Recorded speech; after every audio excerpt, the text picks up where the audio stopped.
Hello and a warm welcome to HW News Network, your one stop show, truth be told, for some engaging and thought provoking conversations.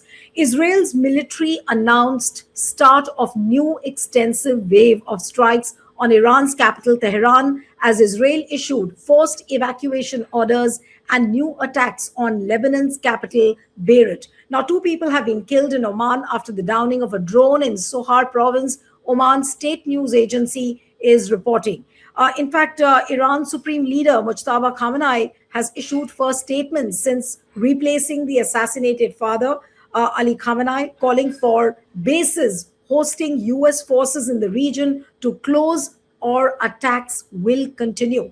But in the midst of all this, Prime Minister Modi late last evening, spoke to the president of Iran, Masoud Pezeshkian, and he spoke about a number of issues, how Indians should be there safe. Then he's also spoken about the closure of the Strait of Hormuz and how the Indian tankers over there are stuck.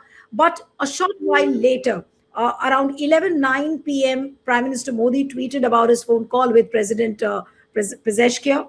And around 11:28 and 11:36, Mujtaba Khamenei put out two tweets. And I want to read out those two tweets because they are very important. Now, the first tweet, after Prime Minister Modi tweets at 11:09, the first tweet, which is put out by Mujtaba Khamenei at 11:36, is to leaders in certain regional countries. We share borders with 15 countries and have always wanted and still want warm relations with them. But for years, the enemy has been establishing military and financial bases in some of these countries to secure its dominance over the region. Now, this is one tweet. Then, if you look at the second tweet, that is also very important. I'll just read out what he has said in his second tweet. 1 minute. Now, and he's basically spoken in his second tweet about how he's going to seek compensation for all the destruction which has happened. And he says that if the compensation is not given, if he is not, or Iran is not given its due compensation, then he will attack the enemy assets more aggressively. This is what is the loud message. So we'll try and discuss as to where this crisis is headed to. Now, how is Iran going to respond? What is the outcome of the phone call which Prime Minister Modi had with President Pezeshkian yesterday? And can it give some relief to India? Because we all know that the Strait of Hormuz has closed down. The gas crisis, the oil crisis is deepening. Back home, it's almost like a state of mayhem because people are crying for cylinders.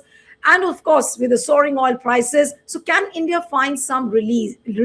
Can India expect some sort of a relief coming in after that conversation with President Pezeshkian? Joining me this evening is a very special guest, author and also executive editor of Force, Ghazala Wahab, who writes on homeland security, terrorism, and she also talks about strategic security as well. Thank you so much, Ghazala, for joining on HW News. And my first question to you is, I'll begin with the phone conversation of Prime Minister Modi with President Pezeshkian. Do you think that after that phone call, India, can it expect some sort of a relief coming in from Iran? Thank you, Neelu, for inviting me. Just a small correction. I am the editor of Force. I am no longer the executive editor. So just a small correction for your viewers. Now, this phone call, I think has happened too late. And even the Prime Minister, Modi, understands that that call has gone out too late. Right now, Iran is in the middle of a war of survival. It has to be mindful of people or countries which have stayed with him, with the nation, which are standing by the nation, and those which have openly, overtly stood by the adversaries it is fighting. So it is very obvious at this point that Iran will not give any leeway to India, any leverage to India in this conflict. Maybe once the conflict is over, we can start to rebuild our relations with Iran once again. But as long as the war is going on, it's very unlikely that India will be given the same treatment that Iran has allowed, the passage of ships, oil tankers, to countries like Russia, China, even Pakistan, North Korea, Bangladesh, Yemen. I don't think it is going to allow that sort of leeway to India.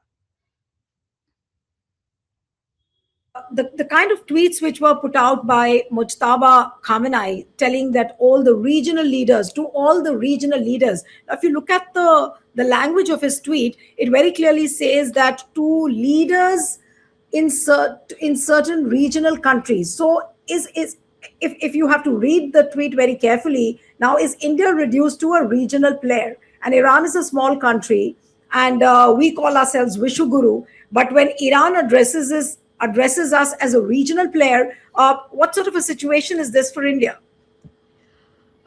See, to be honest, we are a regional player. I mean, we are not a global player. Let's be honest. And even in this region, we have undermined our stature significantly. If you see, no other head of the government visited Israel after the start of the Gaza conflict. Everybody knows Netanyahu is a war criminal. He has been indicted by the International Court. So a lot of countries have severed their relations with Israel because of the conflict in Gaza. He has traveled to a lot of countries, has been restricted because of his indictment in the genocide.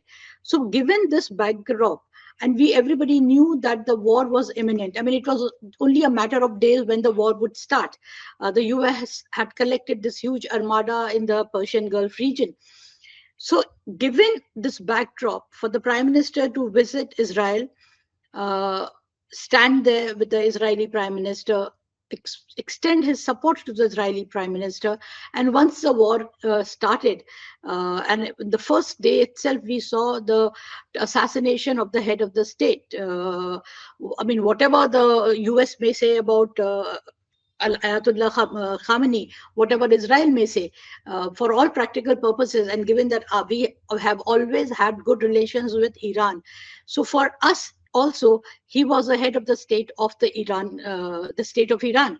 So when a head of the state is assassinated, political assassination is carried out, and we do not issue a condemnation, we do not condole the death. That itself shows that we have taken a very sharp position against Iran. So to now think that Iran would not regard us as an adversarial nation as long as the war is going on is a bit too much. It's like that you accept everything, you absorb all the assaults on your nation, and still give benefits to other countries. It's not a reasonable ask also. Is did that phone call happen under some sort of a duress? I'm talking about Prime Minister Modi's phone call. Did it happen because of a duress coming in from Trump? Was it happening under some sort of a pressure?